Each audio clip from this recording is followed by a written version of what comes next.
Now the principle is exactly the same, that whatever fuel, that a known amount of gaseous fuel is burnt and whatever heat is given out, it is absorbed on a known amount of water. Then we equate the two, that the heat given out by the gaseous fuel is equal to the heat absorbed by water, and then we calculate the calorific value of the fuel sample. The principle is exactly the same as that of the bomb calorimeter. See, this is the diagram of Junker's calorimeter. Now this consists of the following parts. Please follow it in the diagram. There is a Bunsen burner in the center, you can see. It is used for the combustion of gaseous fluids. It is clamped at the bottom and it can be pulled out of the chamber or it can be pushed into the chamber during combustion. Then there is a gasometer. Gasometer at the bottom, you can see. It measures the volume of gas burning per unit time. Now then there is a pressure governor. It regulates the supply of gaseous fuel at constant pressure. Then there is a gas calorimeter which surrounds the Bunsen burner. It consists of a vertical cylindrical combustion chamber where combustion of gaseous fuel is carried out. Now this combustion chamber is surrounded by an annular water space where water is made to circulate. Loss of heat due to radiation and convection is prevented by an outer jacket which is chrome plated. Moreover, the outer jacket contains air, that is a very good heat insulator. Then there are openings at appropriate places where there is the temperature, where thermometers are placed. One, to measure the temperature of inlet water, and second, to measure the temperature of the outlet water. Now this is the construction. Whatever I had just explained, I have written it down here. So you have Bunsen burner, you have a gasometer, you have a pressure governor, and you have a gas calorimeter. Now what is the working? A known amount of gas, it is let in. The gasometer measures how much gas is going in inside the Bunsen burner per unit time. Then after that, the known volume is burned. The temperature is noted initially, temperature of the water is noted initially before starting the experiment. Now after the gas is burnt, the temperature rises up.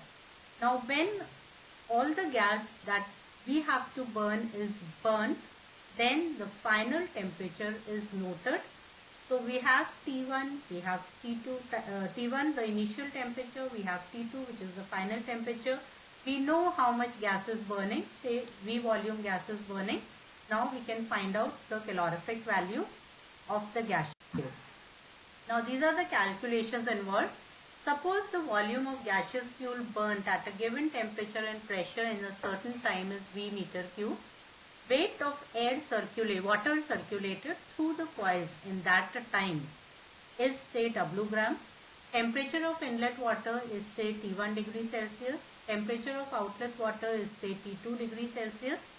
Then after the combustion takes place, the steam comes out. So we condense that steam. So the weight of steam which is condensed in time T is say mkg.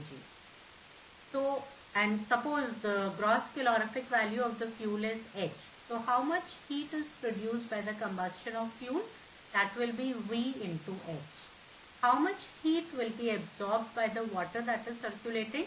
That is W, weight of water, into specific heat of water which is 1, into change in temperature, that is T2 minus T1. Once again we assume there is no loss of heat, so we equate the two. V into H is equal to W T2 minus T1. So H will become H, that is high calorific value, is W T2 minus T1 upon V, and this will be in kilocalories per meter cube. Now if you have to find out the low calorific value, we need to know how much steam has condensed. So suppose the weight of steam condensed in a certain time T by burning V meter cube of the fuel is mkg. Then how much steam will be condensed when 1 meter cube of fuel is burnt? It will be m by V kg. And what will be the latent heat of this steam? It is m by V into 587 kilocalories. Therefore LCV will be H, that is HCV minus m into 587 upon V, and this will be in kilocalories per meter cube. Meter cube because we are burning gaseous fuel.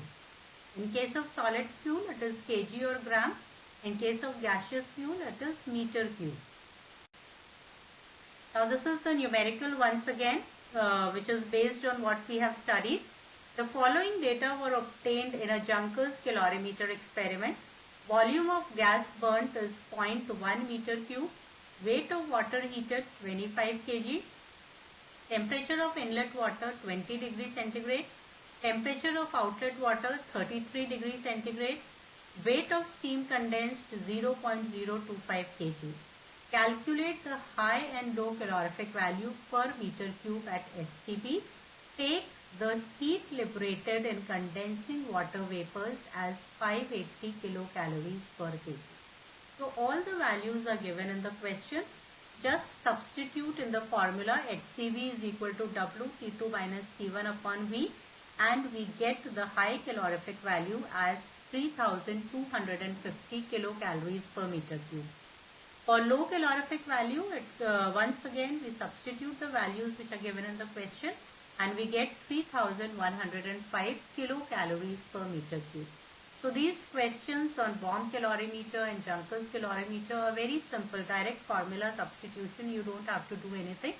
You just have to place the correct values at the correct place and do the solve the equations formula, and we get the final answer. So this is how we can find out with the help of Junkers calorimeter, calorific. Now, calorific value can also be found out theoretically by a formula which is called Dulong's formula. Dulong's formula is, you can see 1 upon 100, 8080 into percentage of carbon plus 34,500 H minus O by 8. This is O, percentage of oxygen, plus 2240 into percentage of sulfur, and we get it in kilocalories per kg. So here C, H, O and S, they are the percentage of carbon, hydrogen, oxygen and sulfur in fuel. Now how did Dulong arrive at this formula?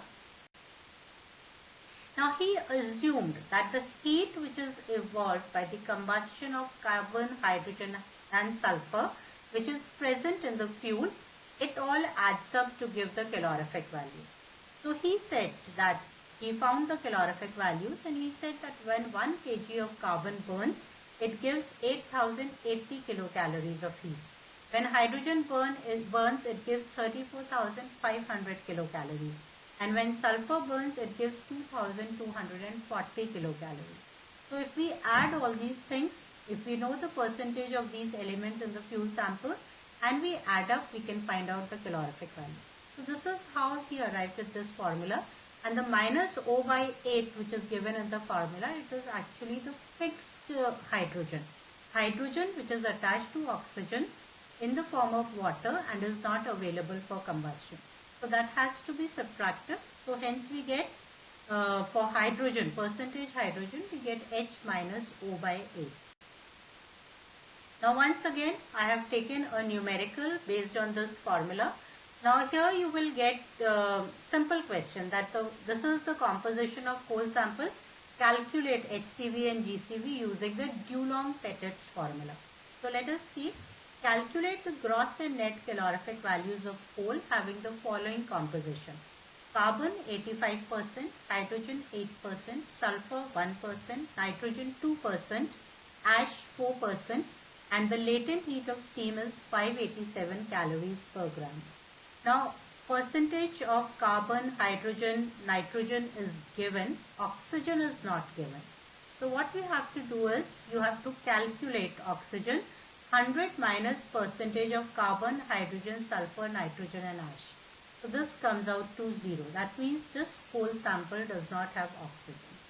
So if the percentage of oxygen is given in the numerical, you can use as such. If it is not, then you will have to calculate.